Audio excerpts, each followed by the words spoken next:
Alyssa Ann Burkett was born on December 31, 1995, in Mesquite, Texas. She had 3 sisters, Nikki, Madison, and Taylor, and 2 brothers, Lon and Tyler. From a young age, Alyssa loved being creative. When she was 7, she dreamed of designing clothes and would draw her own fashion ideas.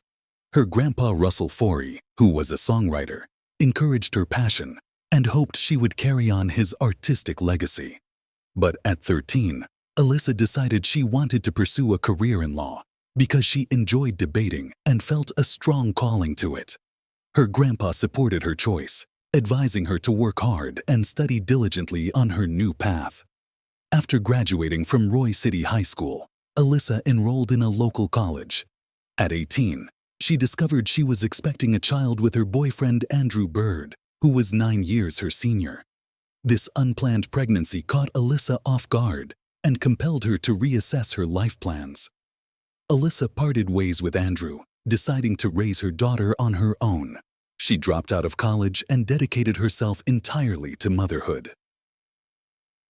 On December 31, 2019, her 24th birthday, Alyssa gave birth to a healthy baby girl, whom she named Willow. Despite the challenges, Alyssa strived to be an exemplary mother.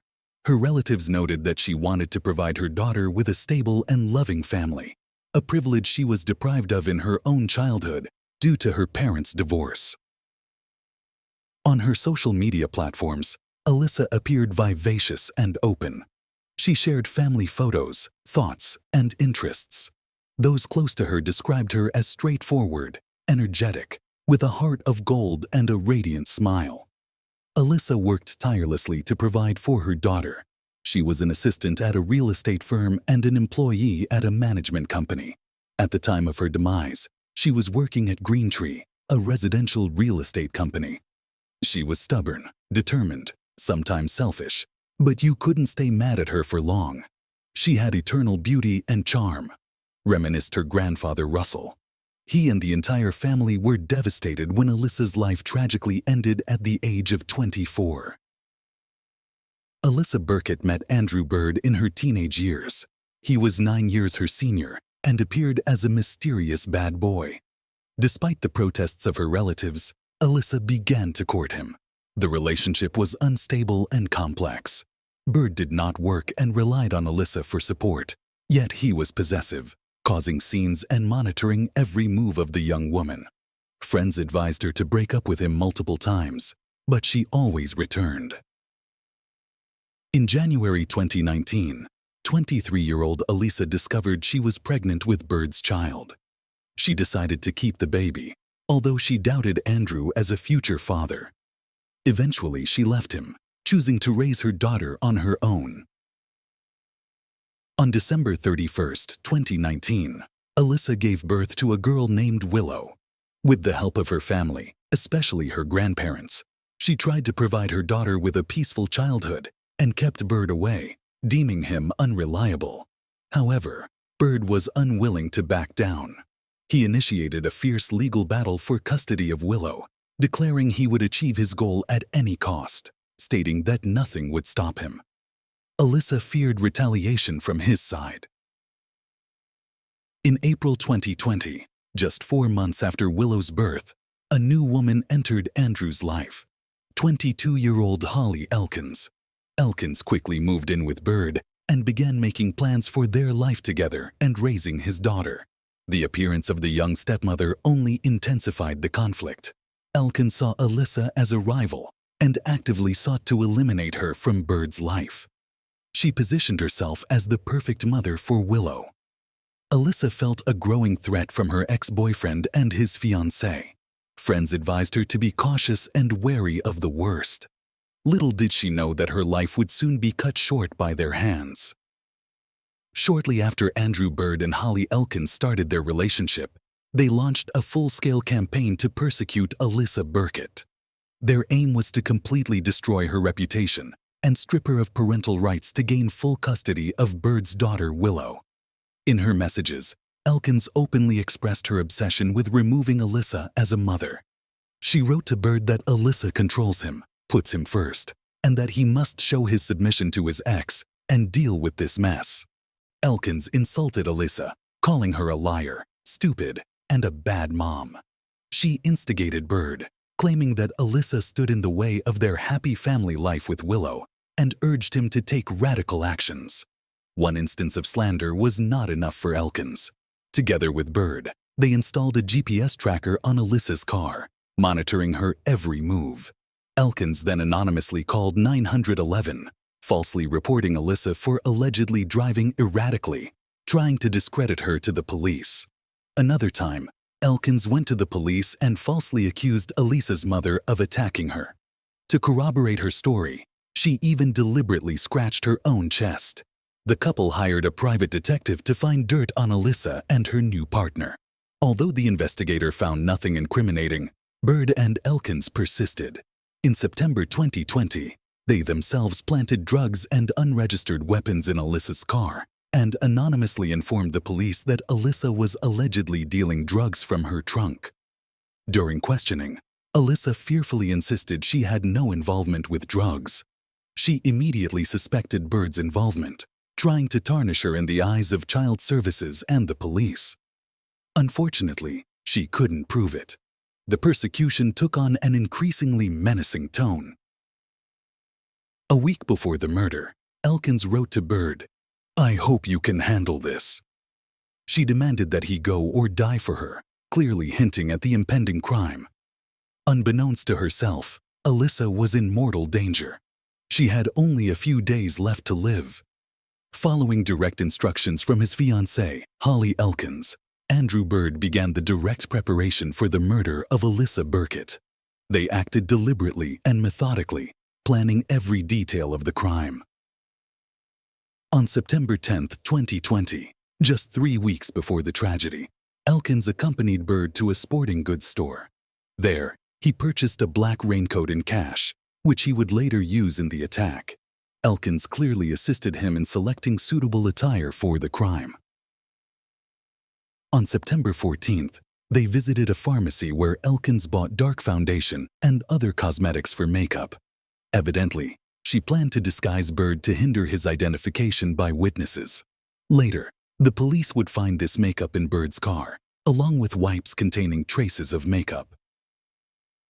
On September 19th, the couple visited a hardware store where they bought shotgun shells and a large Camilla knife. It was this shotgun and knife that Spurred would soon use to carry out his vengeance on the mother of his daughter. Over the past week of September, Elkins inundated Spurred with messages, goading him to put the plan into action. She wrote that they needed to deal with this, go or die. Elkins explicitly stated that their relationship would be at risk if he did not follow through to the end.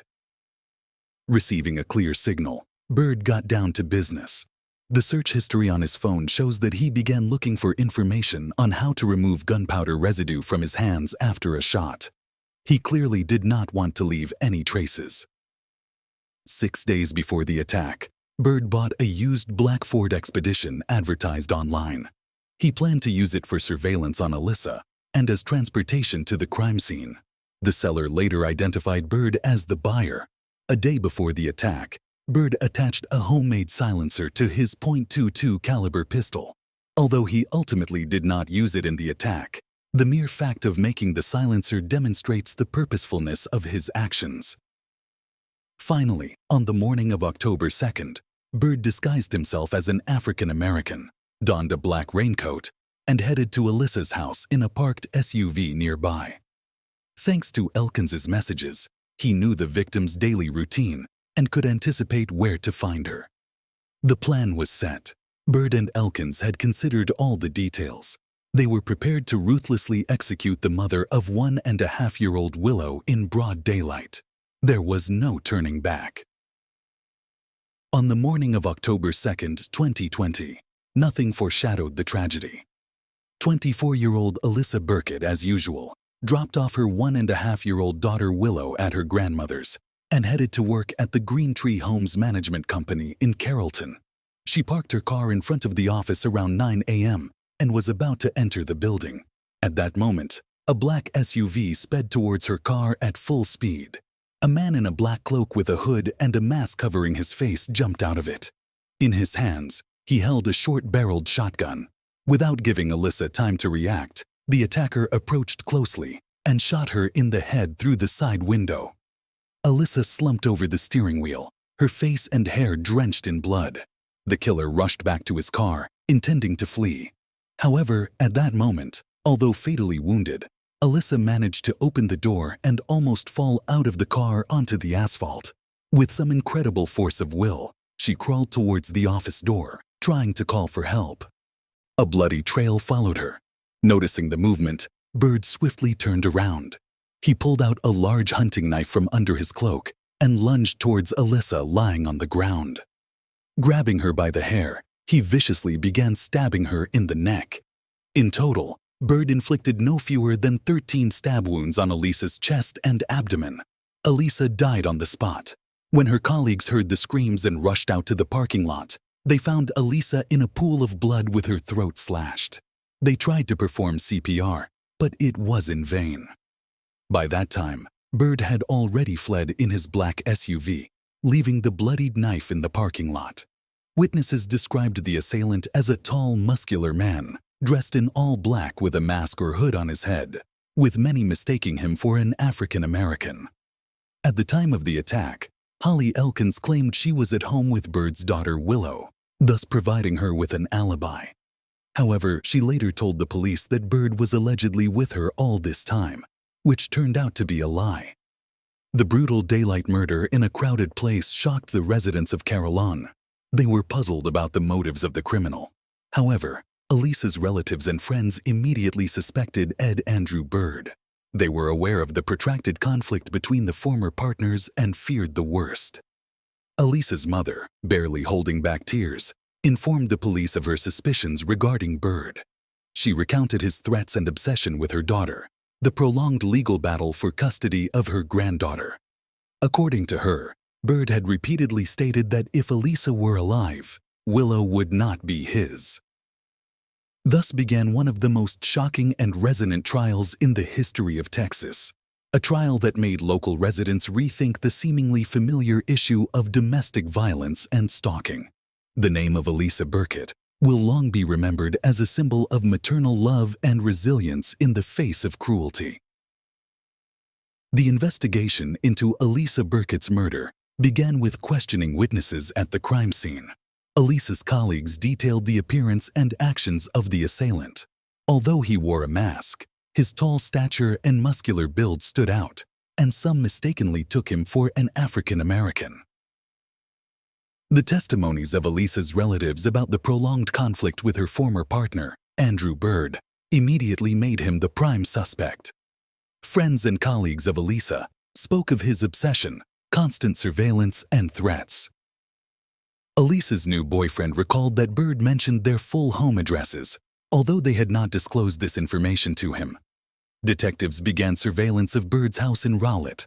Soon, they noticed Bird, accompanied by his fiancée Holly Elkins and daughter Willow, carrying suitcases and bags out of the house, clearly preparing to leave for a long time.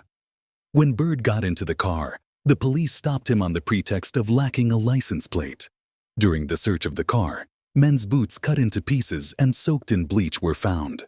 Also discovered were remnants of camouflage makeup, napkins with makeup, and burnt parts of a brush for its application.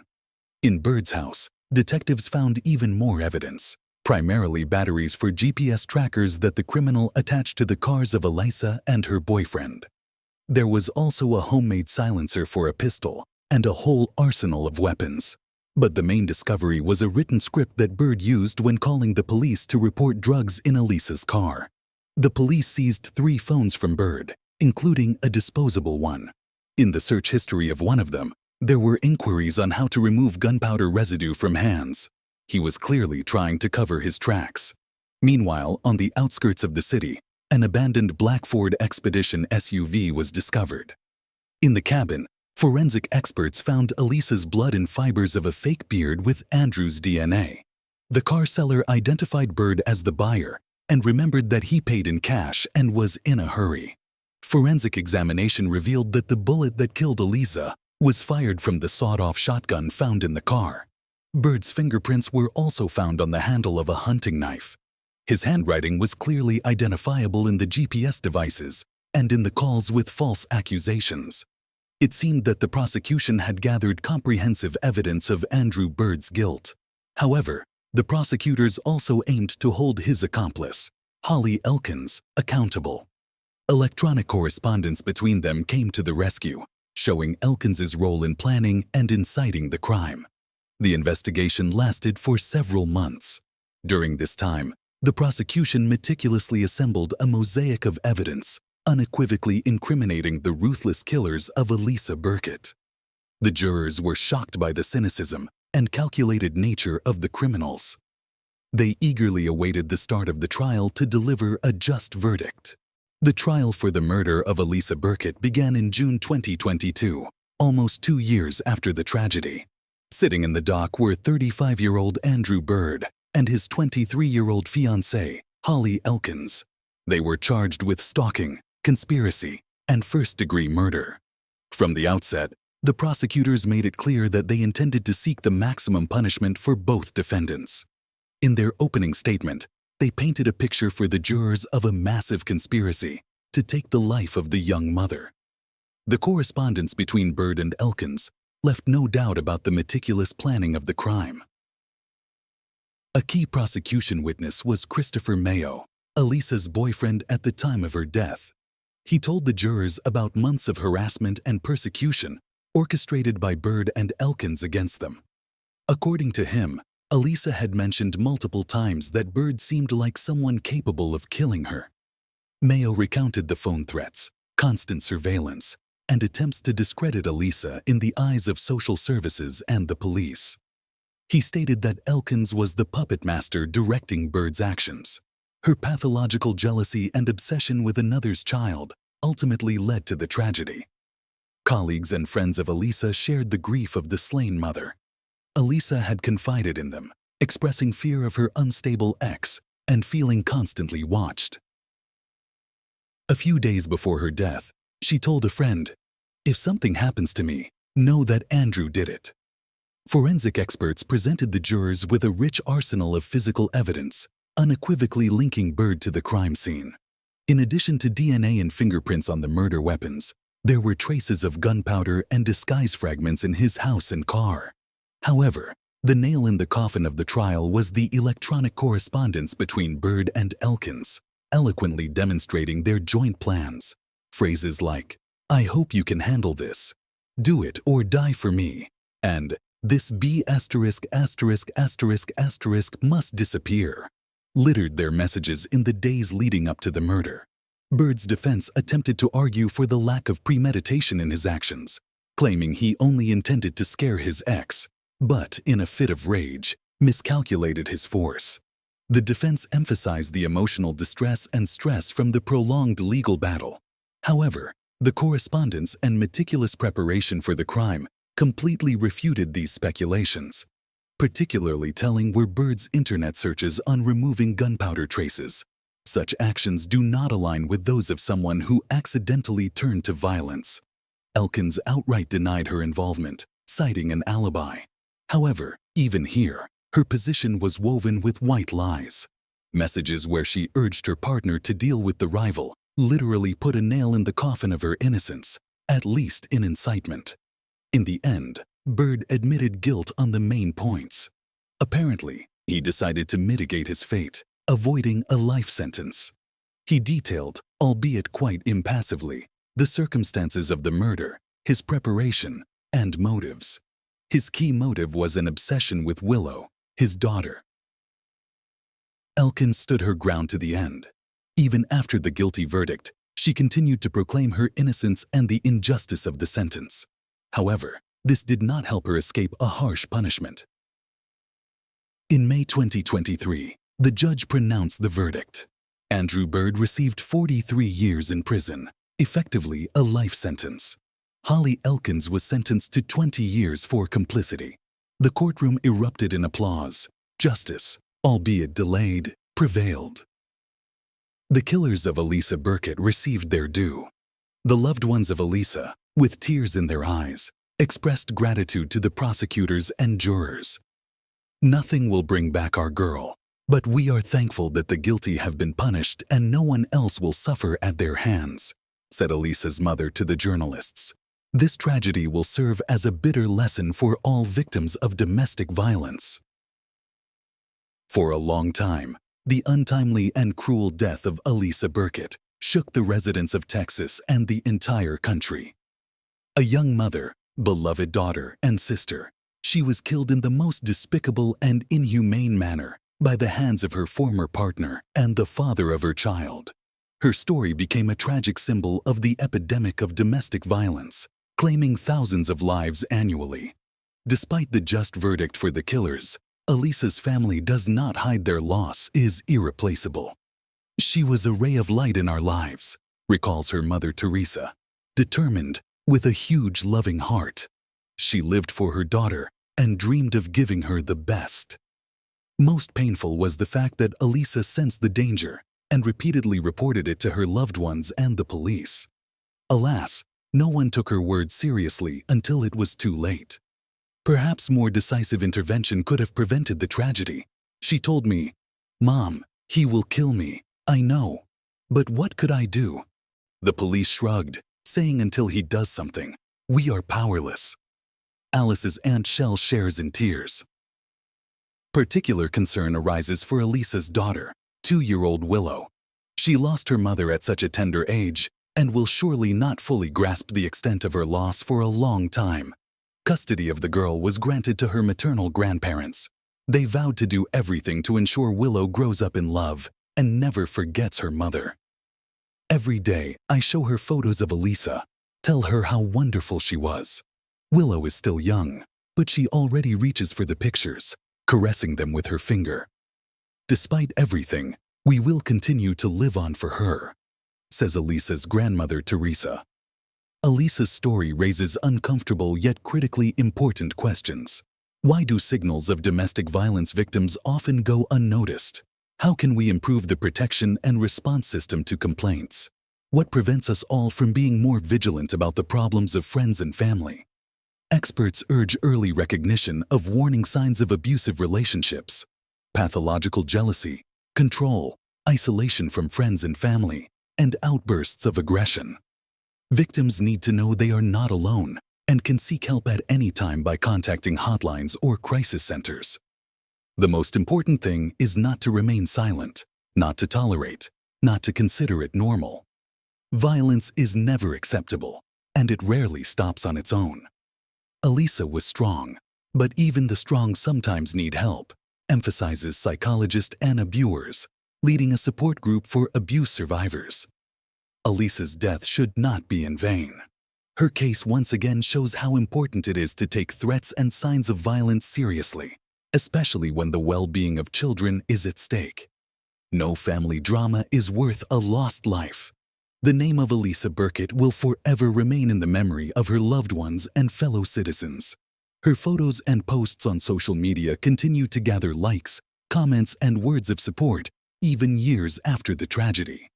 Many see in her an example of resilience and dedication to loved ones despite all trials. Rest in peace, dear Alyssa. You will forever remain in our hearts.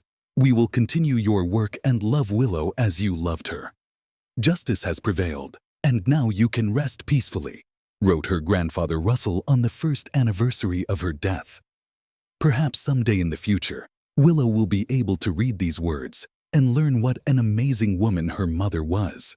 A woman who fought for her until her last breath and did not let her love fade even in the face of monstrous cruelty. Her short but bright life will forever be an example for all mothers. Alyssa Burkett's story is not just another criminal chronicle. It is a tragedy of a young woman who only wanted one thing: to love and raise her daughter. But her life was cut short by those who vowed to protect her child's father and his new partner. Obsession, jealousy, and desire for control were the true motives driving Andrew Bird and Holly Elkins. Neither pleas from Alyssa, nor fear of the law, nor thoughts of the well-being of little Willow stopped them. In pursuit of a sick passion, they crossed the final line. The most frightening thing is that Alyssa's case is just the tip of the iceberg. Hundreds of women across the country face domestic violence, harassment, and threats daily. Many are afraid to speak openly about it, considering their burden shameful. Unfortunately, the outcome of this silence can be fatal. Alyssa's example reminds us we must not turn a blind eye to signs of abuse in our own lives or the lives of our loved ones. Pathological jealousy is not love, constant control is not care, and outbursts of aggression are not character. These are warning bells, SOS signals that cannot be ignored. If you have become a victim of domestic violence, know that you are not alone. There are people and organizations ready to lend a helping hand. Do not be afraid to take this step. Do not wait until the situation becomes deadly. Your safety and right to a life without fear are paramount above all other considerations. It is our collective responsibility to raise the younger generation in respect and acceptance, to teach them to resolve conflicts with words, not fists or guns, to explain that love does not tolerate violence. Perhaps then our daughters will no longer perish at the hands of those they once led into their hearts. I don't know if Willow will ever understand why and for what her mother died, but I know for sure Alyssa loved her more than life. Her last thoughts were surely about her daughter, and there in the heavens, she continues to watch over her. Her little one said her brother Landon at her funeral someday, Willow will grow up and be able to read this story herself, the story of her mother's life, love, and struggle. May the memory of Alice be a source of strength and faith in a better future for her and for all of us, a bitter lesson, a reminder, and a call to action. We owe it to her. We owe it to each other. On September 4, 1981, 12-year-old Tim Slayton and 15-year-old Jeff Slayton had their childhood abruptly ended when they found their mother, Linda Slayton, dead in her bedroom at their apartment in Lakeland, Florida. She was found lying partially naked, beaten, and with a metal hanger around her neck. Who could have committed such a heinous crime? Could it have been someone close to the family, or was this a random attack? Today we're looking into the case of Linda Slayton, a case so twisted you'll be shocked when you find out who killed her. So without further ado, let's get started. This is Lakeland, Florida, one of the most populous cities in Polk County. Back in 1981, Lakeland was a place with many thriving businesses and residential areas. These residential areas were filled with duplexes, and most belonged to close-knit families that had a lot of young children and toddlers. The area was also filled with lush green grass at every turn, which made the place seem homely. At 303 North Brunel Parkway, the place where Linda and her two boys lived, there were many duplexes. The family even owned one. However, they hadn't stayed there for very long. Sources said that Linda and her two sons moved from Harrell, Alabama to Lakeland, Florida, 2 weeks before the incident took place. What could have led to her death? Could it be that she brought in old vengeance to a new place? Linda Patterson Slayton was born on March 8, 1950. By the time she was 16, she was pregnant with her first son, Jeffrey Slayton. 3 years later, she gave birth to a second son, Timothy Slayton. Soon after, she managed to convince the father of her two sons, Frank Slayton, to get married so that they could start a proper family. However, a happy family was far from what she got. Frank turned out to be an abusive husband who would routinely abuse her and the two kids. Plagued by his alcoholism and addiction, he would turn violent whenever he got drunk. Jeff and Tim recalled that their father would often turn into a monster. He was a violent alcoholic and would beat the three of them without any conscience. The thought of filing for divorce soon ran through Linda's mind, and in 1974, Linda Slayton finally became free. She divorced Jeff and Tim's abusive father, Frank Slayton, after 9 volatile years of marriage. Linda started her new life as a single mom with 2 teenage sons. She tried her best to provide for her family and be there for her sons as a caring mother. Juggling work and chores, it was obvious that she had limited financial capabilities. They didn't have a car, so her sons, Jeff and Tim, would often go to school either by walking or by sharing rides if they were offered one. Apart from school, Jeff and Tim loved playing football, but since they didn't have a ride to football practice, their coach, Coach Joe, would often pick them up and drop them off at or nearby their home. A week before the 4th of September, Linda was preparing her home to welcome her mother. She wanted her mother to move in since she thought her presence in the house would help get it in order and make it more homely. Her sister Judy would also often come by to visit her. During her visits, the sisters would spend their time together over a hot cup of coffee. However, on the 4th of September 1981, around 8:30 a.m., Judy arrived at Linda's apartment to find something she never expected to see. On the 3rd of September 1981, the night before the murder, Jeff Slayton came home from football practice. When he found nothing to eat at home, he headed over to his grandparents' place. Later, at about 9:30 p.m., Jeff reached back home only to find the house empty. Around 11:30 p.m., Linda and Tim, her younger son, came home. She mentioned going to a neighbor's place to play a game of cards, but before that, she settled in to complete her chores, and Jeff saw his mom doing the dishes. Tim, on the other hand, went to sleep. Around this time, her son Jeff came up to her and apologized since the two had fought earlier that day. As they made up, Linda said goodnight to her boys. Jeff remembers saying these words, "I love you, Mom. I'll see you tomorrow." Little did he know those would be the last words he would say to her. September 4th, 1981, around 8:30 a.m., Judy arrived at Linda's apartment. She went up to Linda's room and knocked on the door twice. There was no answer. She thought Linda might still be in bed, but it was unusual as Linda usually woke up before the boys left for school. As she made her way out of the house, she noticed something strange. The window in Linda's room had a missing sheet, and on top of that, the window was wide open. Judy returned to Linda's room, knocked again, and this time opened the door to find Linda Slayton's lifeless body. She screamed. This caught the attention of a caretaker near the house, and he immediately called 911. Linda was found dead with a wire clothes hanger around her neck. Her body was partially naked, and she lay right across the bed with her head down on the floor. There were no signs of struggle. Her cupboard was wide open. Apart from that, all the other things in her room were in their usual places. Within a matter of minutes, the Lakeland police, news reporters, and medical services all arrived. The yellow sign reading "Crime Scene Do Not Enter" was plastered all over Linda's home. Tim and Jeff were both awakened by police officers and were asked to leave their home, which was now a crime scene. While Jeff was able to get past his mother's room without seeing her lifeless body, Tim saw his mother one last time, but this time she wasn't alive. The two were then sent to live with their grandparents pending further investigation. Linda was 31 years old when she was murdered. As soon as her sons, Tim and Jeff, were sent away to their grandparents, Sergeant Edgar Pickett from the Lakeland Police Department arrived at the crime scene. He was the one who not only led the case, but also found crucial evidence at the crime scene. At the beginning of the investigation, Sergeant Edgar found a few prints in Linda's bedroom. Most of the prints belonged to the deceased Linda Slayton. However, there was one print that didn't belong to her. It was a palm print. The palm print was found on Linda's bedroom windowsill. It was the same windowsill that had a missing window sheet. To find out what really happened to Linda Slayton, she was taken for an autopsy. There, they found several marks and bruises around her arms, shoulders, and neck.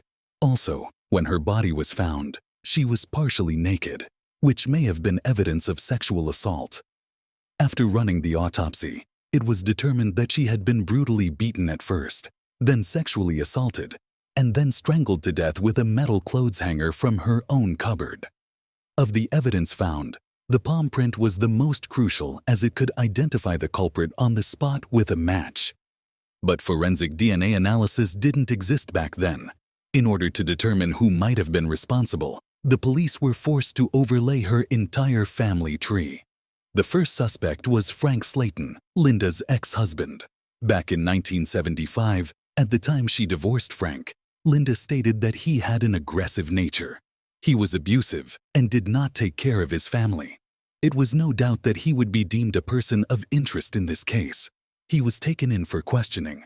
However, when the officials looked into his whereabouts the night Linda was killed, they found that he was at home in Alabama. Even then, they remained suspicious of him. The second suspect was Linda's own son, Jeff Slayton. But why did the officials think of him as a suspect? Well, before Linda was killed, Jeff Slayton had a heated argument with his mother. Jeff had a very close yet distant relationship with his mother. He, being the eldest son, felt the pressure of living in a family with an abusive father, and later with a single mom. There were certain times when Jeff and his mother would often get on each other's bad side, but he always made sure to make up for it. On the night of the murder, Jeff made up with his mother before going to bed. The police questioned him about the incident. They even told him to take 2 polygraph tests, which he passed. The police cleared him from the list of suspects. The third suspect was Linda's boyfriend at the time. Linda, a single mom, had started dating someone. The white male, who remains unnamed, had a close relationship with her and her kids. However, when police ran a background check and polygraph tests, he was cleared. By this time, they were running out of suspects until by September 2001, they got a tip. Almost a year after Linda was murdered, there was a rumor about a 24-year-old man who committed a similar crime. His name was Jimmy Ulmer. At the time, he was linked to a crime where he pulled a 10-year-old girl through her bedroom window and nearly killed her. When the police ran a check on him, they found that he was convicted and sentenced to 80 years in prison. Also, the fact that his crimes and Linda's case were strikingly similar made the police think he was the prime suspect. But there was a downside. Jimmy had died while the investigation was going on, so it wasn't possible for a DNA match. This meant they'd have to dig up his body to perform the test. Luckily, Jimmy's mother allowed a DNA test and got his sample. However, once the results came back, there was no match. If it wasn't the family or the next-door convict, who could have killed Linda? By this time, the days had turned into weeks and then months. Lakeland detectives looked at other people as well, but no one was ever charged. And without any new leads, the case turned cold. The Slayton brothers had to face a new reality in life. Their mother was gone, and they had only their grandparents, Clarence and Margaret Harris. While the investigation was going on, Linda's parents and sons held a funeral for her, and soon after, they started to get back to living their lives and regular routines. The brothers went back to school. As time passed, they started to move on from what happened back at 303 North Brunel Parkway. Tim got back into playing football. He even recalls to this day that his teammates and coach were very supportive. When he didn't have a ride back home to his grandparents, Coach Joe would still take him to and from practice. A month later, Tim hung a photograph of his team on his bedroom wall. To him, that picture gave him the motivation to pull past it all and move forward. In the years that followed, the young brothers who just lost their mother grew into men who cared and loved for their own families. Jeff got married and went on to have 2 children. Tim also got married and started a family. As time went by, both brothers would frequently check in with the Lakeland investigators to see what kind of progress was being made on their mom's case. Jeff Slayton still recalls the night that Linda was murdered. "I didn't hear anything, and it's so hard to live like that." Even Linda's neighbors stated that they didn't hear anything unusual the night she was murdered. Despite the fact that Jeff and Tim had each created successful lives for themselves, they made sure that the case was moving forward. Tim revealed in an interview, "No matter how many detectives we had to go through over here, we were going to let them know we're still here, and we want to know who killed our mom." 17 years had passed since Linda's passing, but despite the passage of more than a decade, the police persisted in their investigation.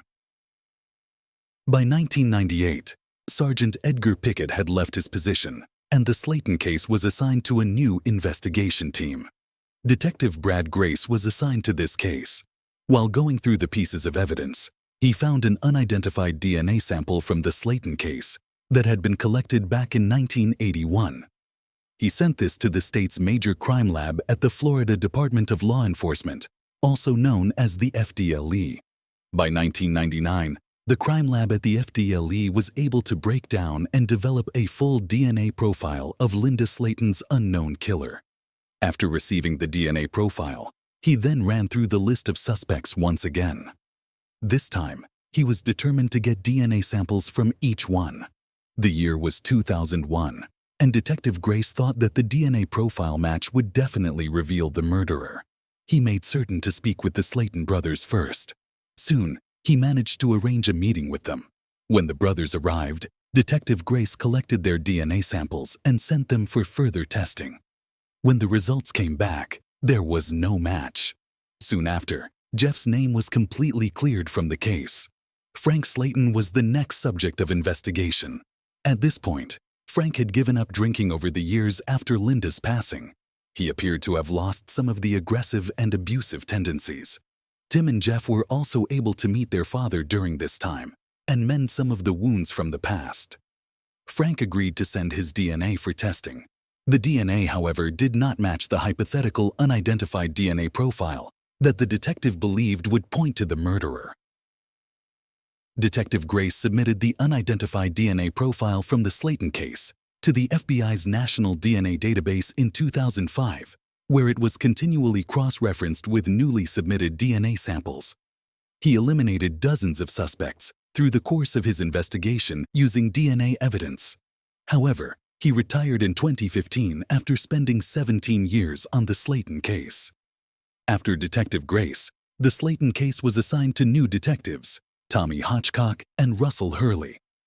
Detective Tommy learned 3 years into the investigation that the FDLE had developed a groundbreaking technology that could help in identifying any unidentifiable DNA. Taking advantage of the chance, the detective sent Susie Moore, a genetic genealogist who worked for the FDLE, the unidentified DNA from the Slayton case. The public genealogy website GEDmatch, which was run by C.C. Moore, produced a list of people who shared DNA with the unidentified killer after she uploaded the anonymous DNA from the Slayton case. She then used birth certificates, marriage certificates, obituaries, and social media to create a genetic family tree. As the investigation went deeper, Moore created 3 family tree branches for the murderer, which helped her identify the one person who was most likely to be responsible for the killing of Linda Slayton. The family tree built off the DNA profile showed that he was almost certainly the person who murdered Linda Slayton. It was here that the twist got so bizarre that it even shocked Tim and Jeff Slayton. This was the picture that hung on Tim's bedroom wall, and the person just above his shoulder was Joseph Clinton Mills, often called Coach Joe. The family tree built off the DNA profile showed that he was almost certainly the person who murdered Linda Slayton. After learning the killer's name, detectives Tommy and Russell got on with Joseph Mills's background check. They then uncovered some crimes committed by him. One of them was committing grand theft by forging a will. Even though he was never charged for it, the police did get his palm and fingerprints. As you may recall, Sergeant Edgar Pickett had discovered a palm print on the windowsill at the crime scene. This meant that the family of the deceased might finally get justice. In December 2019, after more than 40 years, investigators finally achieved closure in the cold case of Linda Slayton's brutal murder. They compared palm prints taken in 1981 from her windowsill to Joseph Mills's prints, discovering a match. However, they still needed to confirm their suspicions with a recent DNA sample. To obtain it without Mills's knowledge, they searched garbage bags from his house at the police station. Amid the trash, they found medical adhesive tape, sending it to the crime lab for testing. Meanwhile, they delved deeper into Mills's background, a 58-year-old family man from Kathleen, Florida, near the crime scene. Nearly 2 weeks later, the lab results confirmed their suspicions. Mills's DNA from the tape matched the unknown DNA found at the crime scene. In December 2019, detectives arrested Mills, now in his late 50s, questioning him about the murder. He admitted to breaking into Linda Slayton's home on the night of September 3, 1981, and committing the heinous crime. Mills pleaded guilty to first-degree murder and sexual battery, receiving a life sentence without parole. For Linda Slayton's sons, Tim and Jeff, Mills's arrest brought mixed emotions. Tim, who once regarded Mills as a trusted figure, struggled with the betrayal, unable to reconcile the man he knew with the murderer. Jeff, deeply affected by the loss of his mother, often wonders about the life they might have had if she were still alive. Despite their grief, both brothers remain close, visiting their mother's grave and honoring her memory. Meanwhile, the case of Princess Doe, an unidentified teenager found murdered in 1982 in New Jersey, captured national attention. Despite extensive efforts over decades, her true identity remained a mystery until DNA testing conclusively identified her as a missing teenager from West Babylon, New York. Princess Doe's tragic story highlighted the challenges in identifying victims of violent crimes and spurred improvements in forensic technology and victim identification databases. The most recent reconstruction was broadcast on CNN on July 15, 2012. A memorial service was held for the 30th anniversary of Princess Doe's discovery at the top of the ravine, where her remains were found. Over 100 citizens attended, along with several reporters and cameras. The victim's clothing and photo reconstructions were on display for public viewing on October 12, 2014. Princess Doe was honored at a missing persons rally in the area. In the years between the discovery of her body and her final identification, several theories emerged. Initially, it was thought Princess Doe might be Diane D., a young girl missing from California, but this was definitively disproved. Another theory implicated a man named John Rhee, who was briefly suspected due to a prior homicide conviction, though no evidence linked him to Princess Doe. Other speculation suggested she might have been a runaway or a prostitute from the local area, but these leads were inconclusive. A more disturbing theory proposed that Princess Doe was killed by a Blairstown police officer, though this claim lacked substantiation. Despite retired local law enforcement officers continuing to follow the case for over 40 years, none of the high-profile serial killers in the area were found to be credible suspects. The most recent theory, active for many years, involved Arthur Kinlaw, who had been linked to the murder on various occasions. In November 2020, Princess Doe's body was exhumed for DNA extraction, with genetic genealogy conducted in May 2021. This led to a breakthrough when Princess Doe was identified as Donna Olenek. The formal announcement was made on July 15, 2022, marking the 40th anniversary of her discovery. Donna's tragic story unfolded. She had left home at her mother's behest and was never seen again. Further evidence emerged implicating Arthur Kinlaw, already imprisoned for other crimes, in Donna's murder. Donna's sister's DNA played a crucial role, along with mitochondrial DNA and STR profiles, confirming her identity. Arthur Kinlaw's wife, Donna, provided chilling details of the events leading to Donna Olenek's death, leading to Arthur's subsequent charge for homicide. The investigation, supported by advances in forensic genealogy and collaborative efforts among various agencies, finally brought closure to Donna Olenek's case. This resolution underscored the significance of ongoing advancements in DNA technology and the unwavering dedication of law enforcement and forensic experts. Unraveling the mystery of Princess Doe became a landmark success for forensic genealogy, highlighting the potential of DNA testing in resolving long-standing unidentified persons cases.